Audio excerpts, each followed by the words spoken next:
what are investors looking for? And how do founders present themselves? And also, how do founders evaluate to be honest with themselves that Yes, maybe there's it is something? about how well they know themselves and how well they are able to assess their own skills. And this is one of the best things what an early leader can learn is to identify the skills that are missing. Because missing a skill from a team, it's absolutely not a problem unless we think it's there.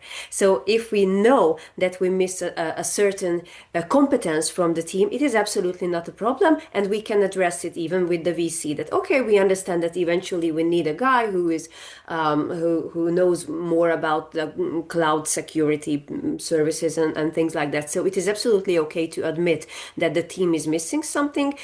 So the first red flag for VCs would be if a team just states that we are the best, we are enough, we don't need anyone else to move forward.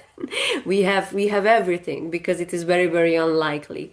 But I think that we need to look at it in um, from two directions, from the individuals, what you've started out with, from the individual's perspective, and how important is the capability to understand yourself and your limitations and your capacity. And the other thing is the global trends and what is happening outside there.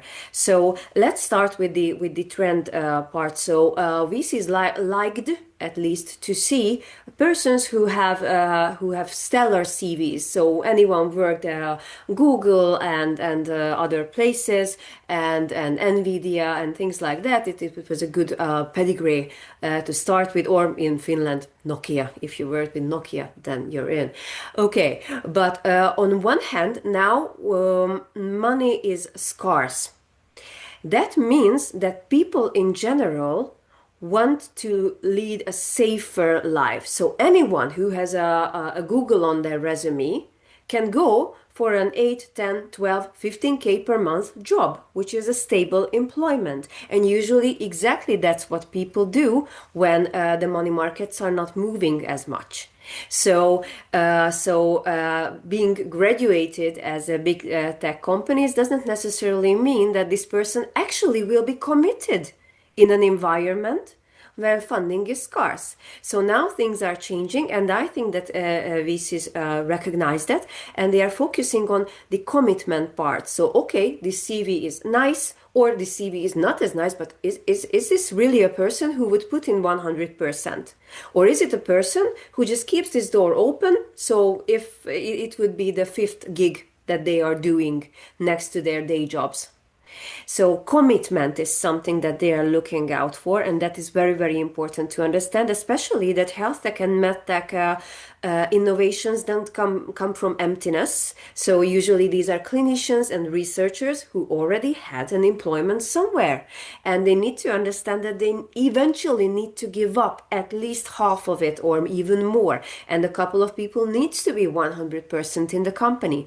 And VCs are looking for people who are committed, who would really say that okay, we are stepping in. We would go through periods where we just even cannot raise salaries for ourselves and still work our asses off. So that's one thing. And the other thing is what the founder thinks about themselves and what the founder thinks they should show about themselves.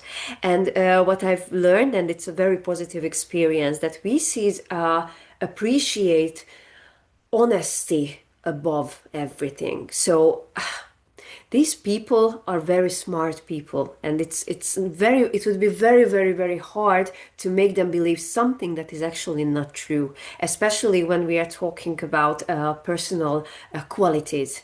So if we don't know something, it's not a problem, but we need to have a plan who to hire, when to hire to fill these gaps. So I think that the most important part is commitment. And when we get to the roles, what type of roles that needs to be initially filled. So we need to have a CEO who has the opportunity to negotiate with the VC. Without a CEO, we just can't do that. So no moving forward until we have a CEO. And we need a CTO and or CSO. So the IP is not just something written down on a paper in a patent or in a know-how type of document, but someone who can translate all this into the company. So at least that two persons need to be committed. At least this is how I see it. But if the team is wider, then it's even better.